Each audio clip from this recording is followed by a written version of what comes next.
आपण आलो आहे अमरावती इथून काही किलोमीटर अंतरावर तपोनेश्वर मंदिर आहे. जसं आपण बघत आहोत 25 जुलै 2025 या वर्षीचा श्रावण मास चालू झालेला आहे.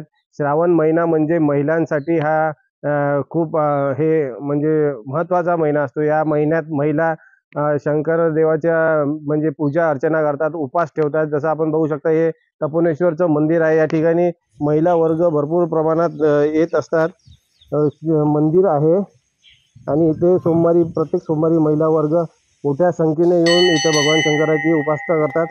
त्याचप्रमाणे यावर्षी 25 जुलै 2025 पासून सुरू झालेला हा महिना आज श्रावण महिन्याचा पहिला सोमवार आहे. यानिमित्त हिंदू धर्मात शिवालयामध्ये शंकराच्या पिंडावर बेलपत्री वाहून जलाभिषेक करण्याची परंपरा पूर्वीपासूनच आहे. सोमवारपासून हा उपवासाचा महिना चालू झालेला आहे.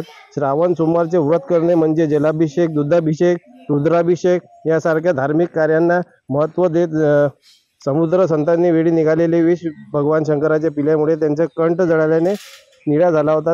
ही आग शमवण्यासाठी ही गंगेतून पाणी आणून हजारो भक्त या पिंडावर टाकतात. आपण बघू शकता या ठिकाणी काही महिला वर्ग पण आलेले आहेत. आपण त्यांच्याशी जाणून घेऊया. इथे आहे ना सकाळी 4ला ब्रह्ममुहूर्तातला अभिषेक होते. 7 वाजतापर्यंत अभिषेक चालते आणि पूजा खूप छान होते. हे जागृत शिवलिंग आहे. तपनेश्वरची शिवलिंग आहे ही खूप जागृत आहे. तुम्ही इथं या आणि सकाळी बघा, मग तुम्हाला 16 सोमवार पण इथं करतात.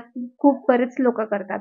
आम्ही पण केले आहे. आम्हाला पण खूप अनुभव आहे. तुम्ही या इथे, मग तुम्हाला कळेल कसं काय मंदिर आहे. श्रावण महिना हा शिवरात्रीचा महत्त्वाचा आहे आणि हा उपवास मला करायला खूप आवडते. आणि आज महत्त्वाचं म्हणजे नागपंचमी सण आहे. याबद्दल मला खूप प्रेम आहे आणि आम्ही त्यांच्या दर्शनाकरता आज आलो देवाच्या.